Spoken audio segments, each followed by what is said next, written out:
Welcome back to my YouTube channel.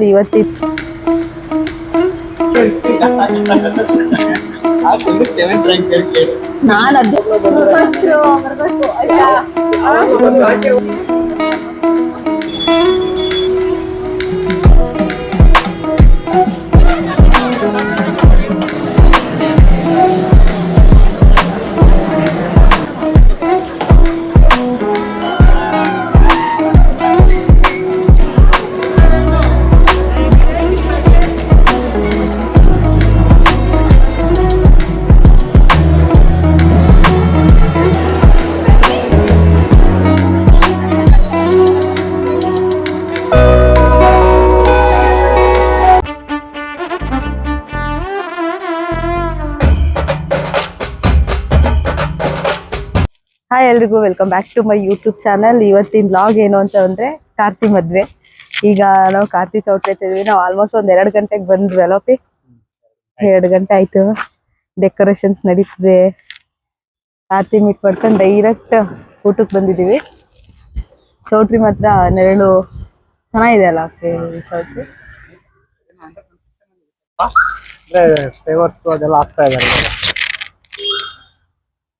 ಚೆನ್ನಾಯ್ತು. ಸಿಗೋಣ ಸಂಜೆ friends ಜೊತೆ.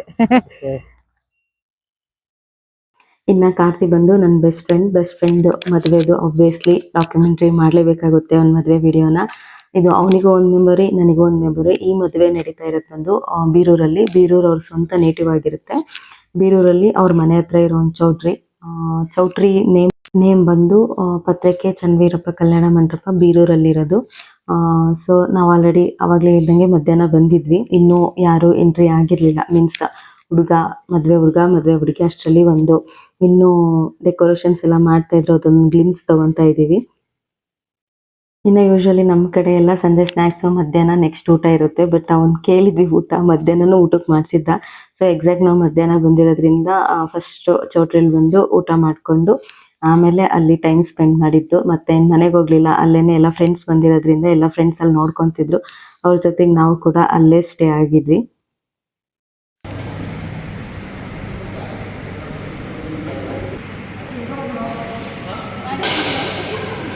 ಸರ್ ಪಿಕ್ಸ್ ಹಾಕಿ.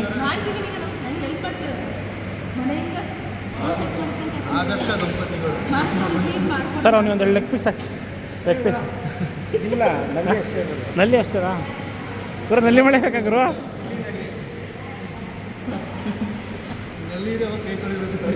ನೀನು ಎಲ್ಲ ಅಯ್ಯೋ ಕೆಳಗಡೆ ಊಟ ಮಾಡ್ಬಿಟ್ಟ.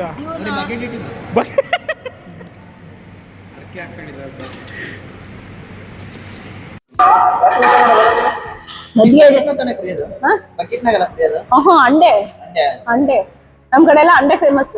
ನೀವೇ ಬಕೆಟ್ ಯೂಸ್ ಮಾಡೋದು.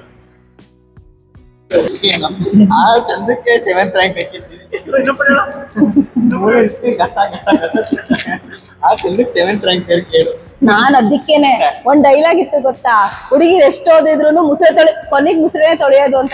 ಇವ್ರೆಲ್ಲ ಹೇಳ್ತಿದ್ರು. ಅದಕ್ಕೆ ಮುಸ್ರೆ ತೊಳೆಯೋ ಪಾರ್ಟ್ ನಂದು ಅಲ್ವೇ ಅಲ್ಲ. ನಮ್ಮ ಮನೆಗೆ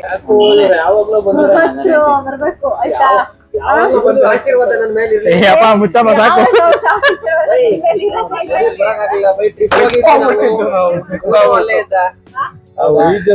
ಗೊತ್ತಾಗ್ಲಿಲ್ಲ. ಕತೆ ಬರೀ ಕತೆ ಇಲ್ಲ, ಸೀರಿಯಸ್ ಸಮಾಚಾರ. 2 ರೌಂಡ್ ದಪ್ಪಾವಟಿ ಕಣ.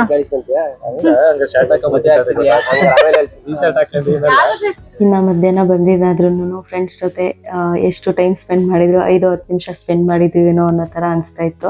ಅಷ್ಟರಲ್ಲಿ ಮದುವೆ ಹೆಣ್ಣು ಹುಡುಗಿ ರಂಜಿತಾ ಎಂಟ್ರಿ ಆದ್ರು. ಆಲ್ಮೋಸ್ಟ್ 4 o'clock ಆಗಿತ್ತು ಅವ್ರ ಎಂಟ್ರಿ ಆದಾಗ. ಇನ್ನು ಹುಡುಗ ಫಸ್ಟ್ ಬರಬೇಕಾಗಿತ್ತು ಚೌಟ್ರಿಗೆ. ಅವ್ನು ಇನ್ನೂ ಬಂದೇ ಇರಲಿಲ್ಲ. ನಮ್ಮ ಹುಡುಗ ಒಂದು ಸ್ವಲ್ಪ ಸ್ಲೋ ಇದ್ದ. ಅಷ್ಟರಲ್ಲಿ ಹುಡುಗಿ ಬಂದಾಗಿತ್ತು. ಏಕೆಂದರೆ ಅವ್ರದ್ದೊಂದು ಸ್ವಲ್ಪ ಡಿಸ್ಟೆನ್ಸ್ ಜಾಸ್ತಿ ಇರೋದ್ರಿಂದ ಅವ್ರೊಂದು ಸ್ವಲ್ಪ ಬೇಗನೆ ಬಂದಿದ್ರು, ರೀಚ್ ಔಟ್ ಆಗಿದ್ರು. ಅದಾದಮೇಲೆ ಕಾರ್ತಿ ಬಂದ. ಅವ್ರು ಬಂದು ಒಂದು 15 minutes ಆದಮೇಲೆ ಕಾರ್ತಿಕ್ ಕೂಡ ಚೌಟ್ರಿಗೆ ಬಂದರು.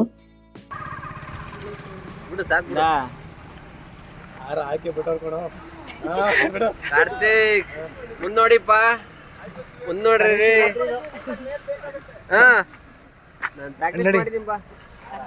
ಇನ್ನು ಅವ್ರ ಹುಡುಗಿಗೆ ವೆಲ್ಕಮ್ ಮಾಡಲಿಕ್ಕೆ ಒಂದು ಬೊಕ್ಕೆ ಥರದ್ದು ಮರ್ತೇ ಬಿಟ್ಟಿದ್ದ. ಸೊ ಹೇಳ್ದ ನಮಗೆ ತೊಗೊಂಬನ್ನಿ ಅಂತ ಹೇಳಿ. ಅಲ್ಲಿ ಹೋಗಿ ಅವತ್ತು ವ್ಯಾಲೆಂಟೈನ್ಸ್ ಡೇ ಆಗಿರೋದ್ರಿಂದ ಬೊಕ್ಕೆ ಎಲ್ಲ ನಮಗೆ ಸಿಗ್ಲಿಲ್ಲ, ರೆಡಿ ಸಿಕ್ಕಿದ್ದು ಅಷ್ಟು ಚೆನ್ನಾಗಿರ್ಲಿಲ್ಲ. ಸೊ ನಾವು ರೋಸಸ್ನೇ ತಗೊಂಬಂದಿದ್ವಿ. ಅದನ್ನ ಜಸ್ಟ್ ನಾನು ಸುಮ್ಮನೆ ಅವಳಿಗೆ ಕೊಡೋಕ್ಕೂ ಮುಂಚೆ ವೆಲ್ಕಮ್ ಟು ಯುವರ್ ಮ್ಯಾರೇಜ್ ಅಂತ ಹೇಳ್ಬಿಟ್ಟು ನಾನೇ ಕೊಟ್ಟೆ. ಇನ್ನು ಇಲ್ಲಿಂದ ಶಾಸ್ತ್ರಗಳು ಸ್ಟಾರ್ಟ್ ಆದವು.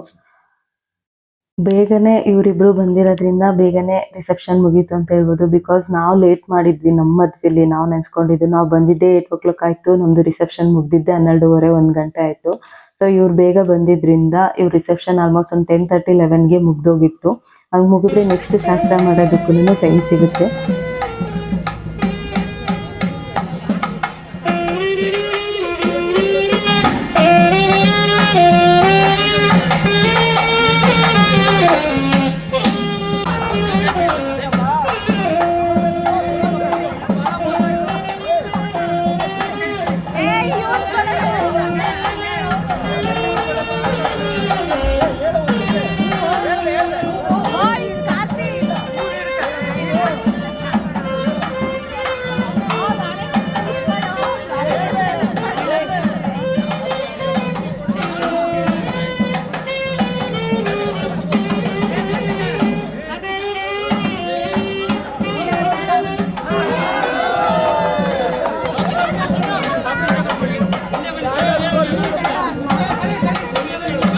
ಇನ್ನು ರಿಸೆಪ್ಷನ್ ಕೂಡ ಸ್ಟಾರ್ಟ್ ಆಯಿತು. ಅಷ್ಟರಲ್ಲಿ ನಾವೆಲ್ಲರೂ ಹೋಗ್ಬಿಟ್ಟು ಎಲ್ಲ ಆಲ್ಮೋಸ್ಟ್ ನಮ್ಮ ಫ್ರೆಂಡ್ಸ್ ಎಲ್ಲ ಬಂದಿದ್ರು, MSc ಫ್ರೆಂಡ್ಸು.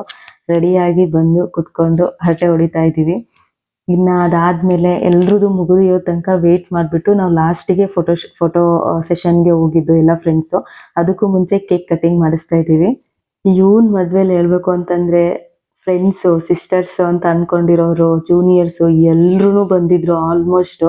ನಾನು ಇದೇ ಫಸ್ಟ್ ಫ್ರೆಂಡ್ಸ್ ಇಷ್ಟೊಂದು ಜನ ಒಂದು ಮದುವೆಗೆ ಅಟೆಂಡ್ ಮಾಡಿರೋದು ನೋಡಿರೋದು.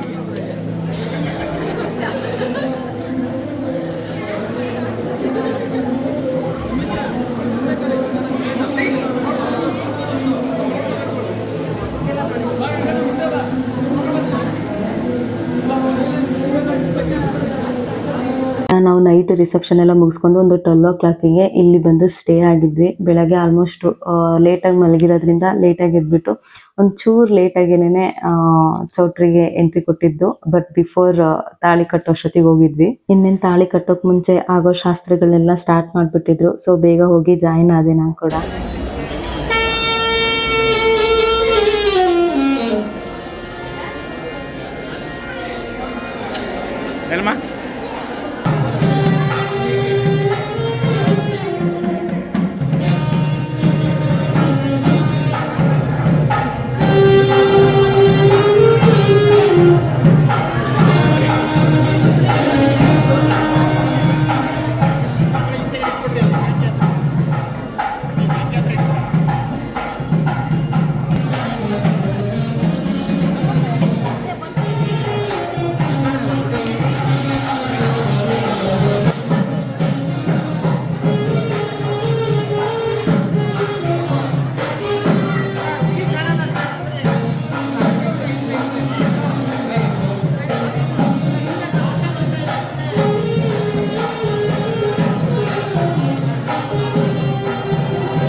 ತಾಳಿ ಕಟ್ಟೋ ಟೈಮ್ ತುಂಬಾ ಹತ್ರ ಬಂದ್ಬಿಡ್ತು. ನಂಗೆ ಎಷ್ಟು ಖುಷಿ ಆಗ್ತಿತ್ತು ಅಂದ್ರೆ ಯಾಕೆ ಅಷ್ಟು ಖುಷಿ ಆಗ್ತಿತ್ತು ಅಂತ ಗೊತ್ತಿಲ್ಲ. ಅವನ ಮುಖದಲ್ಲಿ ಅಷ್ಟು ಖುಷಿ ಇತ್ತು, ಅಷ್ಟು ಸಂತೋಷ ಇತ್ತು, ನೆಮ್ಮದಿ ಇತ್ತು. ಅಷ್ಟು ನೆಮ್ಮದಿಯಾಗಿ ಮದ್ವೆ ಆಗ್ತಿದ್ದಾನೆ, ಅಷ್ಟೇ ಒಳ್ಳೆ ಹುಡುಗಿ ಸಿಕ್ಕಿದ್ದಾರೆ. ಸೊ ಅವನಿಗೆ ಮದ್ವೆ ಆದ ನಂತರ ಏನು ಸ್ಟ್ರಗಲ್ಸ್ ಇತ್ತು ಅದೆಲ್ಲ ಕ್ಲಿಯರ್ ಆಗಿ ಅವನಿಗೆ ಎಷ್ಟು ಖುಷಿ ಇದೆಯೋ, ಎಷ್ಟು ಒಳ್ಳೇದಿದೆಯೋ, ಎಷ್ಟು ಒಳ್ಳೊಳ್ಳೆ ಥಿಂಗ್ಸ್ ಇದೆಯೋ ಎಲ್ಲ ಅವನಿಗೆ ಸಿಗ್ಲಿ ಅಂತ ಆಶಿಸ್ತೀನಿ. ಇನ್ನೇನು ಮುಹೂರ್ತ ಸ್ಟಾರ್ಟ್ ಆಗುತ್ತೆ. ಎಲ್ಲರೂ ಹೋಗ್ಬಿಟ್ಟು ಮುಹೂರ್ತದ ವಿಡಿಯೋ ಹೆಂಗಿತ್ತು ಅಂತ ಹೋಗಿ ನೋಡ್ಕೊಂಬನ್ನಿ.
ನಾ wish you happy married life both of you.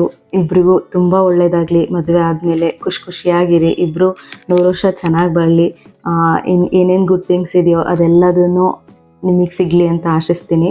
ಹಾಗೆಯೇ ಈ ಮದುವೆಗೆ ನಿನ್ನ ಫ್ರೆಂಡ್ಸ್ ಆಗಲಿ ಫಿನಾನ್ಷಿಯಲಿ ಮಾರಲಿ ಸಪೋರ್ಟ್ ಮಾಡಿಕೊಂಡು ನಿನಗೆ ಅಕ್ಕ ತಂಗಿಯರಿಲ್ಲ ಅನ್ನೋದು ಮರೆಸಿ ಫ್ರೆಂಡ್ಸ್ ಎಲ್ಲ ಫ್ಯಾಮಿಲಿಯಾಗಿ ತುಂಬ ಚೆನ್ನಾಗಿ ಬಂದು ಅಷ್ಟು ಚೆನ್ನಾಗಿ ನೀನು ಮದುವೆ ಮಾಡಿಕೊಟ್ಟು, ಸೊ ನಿನ್ನ ಪರವಾಗಿ ಅವರಿಗೆ ನನ್ನ ವಿಡಿಯೋ ಮೂಲಕ ತುಂಬ ಥ್ಯಾಂಕ್ಸ್ ಹೇಳ್ತೀನಿ.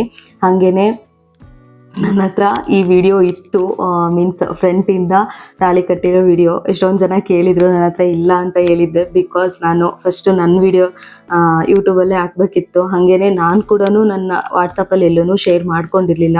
ಫಸ್ಟು ಯೂಟ್ಯೂಬಲ್ಲೇ ಹಾಕೋಣ ಅಂತ ಸ್ವಲ್ಪ ಡಿಲೇ ಆಯಿತು ಈ ವಿಡಿಯೋ ಅಪ್ಲೋಡ್ ಆಗೋಕ್ಕೆ. ಬಿಕಾಸ್ ನಂದು ಮೈಕೆಲ್ಲ ಅವ್ನ ಮದುವೆ ಆದಮೇಲೆ ಕಳೆದೋಗ್ಬಿಟ್ಟಿತ್ತು. ಇಷ್ಟು ದಿನ ಮೈಕ್ ಸರ್ಚ್ ಮಾಡೋದ್ರಲ್ಲೇ ಹೋಗ್ಬಿಡ್ತು. ಹಾಗೆಯೇ ನನ್ನ ಮಗಳಿಗೆ ಹುಷಾರು ಇಲ್ಲದೆ ಇರೋದ್ರಿಂದ ಸ್ವಲ್ಪ ಎಡಿಟಿಂಗ್ಸ್ ಕೆಲಸನೂ ಕೂಡ ಪೋಸ್ಟ್ಪೋನ್ ಮಾಡಬೇಕಾಯ್ತು. ಬಿಕಾಸ್ ಅವಳಿಗೆ ಏನೇನೋ ಆಗೋಗಿತ್ತು. ಮದುವೆಗೆ ಇನ್ನೇನು ಬರಲ್ಲ ಅನ್ನೋ ಥರ ಕ್ಯಾನ್ಸಲ್ ಆಗಿ ಇವನ್ ಮದುವೆಗೆ ಬರಲೇಬೇಕು ಅಂತ ಹೇಳ್ಬಿಟ್ಟು ಬಂದಿದ್ದು. ಇನ್ನು ಇವನ್ ಮದುವೆಗೆ ಇನ್ನೇನು ಫುಲ್ಲು ಕ್ಯಾನ್ಸಲ್ ಮಾಡಿದಾಗ ಫಸ್ಟು ಇಲ್ಲ ಅವ್ನ ಮದುವೆ ನೀನು MSc ಇರ್ತಾನೆ ನೀವು ಒಬ್ರಿಗೊಬ್ರಿಗೆ ಮಾತಾಡ್ಕೊಂಡಿದ್ರಿ, ನಿನ್ನ ಮದುವೆಗೆ ನಾನು ನನ್ನ ಮದುವೆಗೆ ನೀನು ಬಂದು ಮುಂದೆ ನಿಂತ್ಕೊಂಡು ಮಾಡಬೇಕು ಅಂತ. ಈಗ ಆ ಮದುವೆ ಮಿಸ್ ಮಾಡಿಕೊಂಡು ಲಾಸ್ಟ್ವರೆಗೂ ರಿಗ್ರೆಟ್ ಫೀಲ್ ಮಾಡೋದು ಬೇಡ ಅಂತ ಹೇಳ್ಬಿಟ್ಟು ಫಸ್ಟು ನಿಂತ್ಕೊಂಡಿದ್ದು ನನ್ನ ಹಸ್ಬೆಂಡು. ಇಲ್ಲ ಏನೇ ಆದ್ರೂ ಹೋಗೋಣ ಅಂತ ಹೇಳಿ. ಅದಾದಮೇಲೆ ನನ್ನ ಅಮ್ಮ, ನನ್ನ ಅಕ್ಕ, ನನ್ನ ತಂಗಿ, ನಾವು ಅವಳನ್ನ ಸ್ವಲ್ಪನೂ ಕಿರಿಕಿರಿ ಇಲ್ಲದೆ ಥರ ನಾವು ನೋಡ್ಕೊತೀವಿ, ನೀನು ನೆಮ್ಮದಿಯಾಗಿ ಹೋಗಿ ಮದುವೆ ಮಾಡ್ಕೊಂಡು ಬಾ ಅಂತ.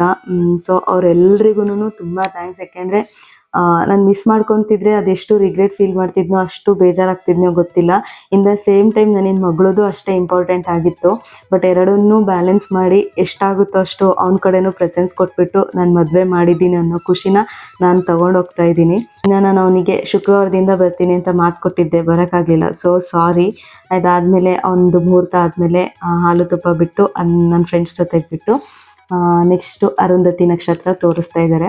ಇನ್ನು ಅಲ್ಲಿ ನಾವು ಫನ್ ಮಾಡೋದು ಒಂದು ಸೈಡಿಗಿಟ್ಟರೆ ಫಸ್ಟ್ ಸುಳ್ಳು ಹೇಳೋದು ಇಲ್ಲಿಂದ ಸ್ಟಾರ್ಟ್ ಅಂತ.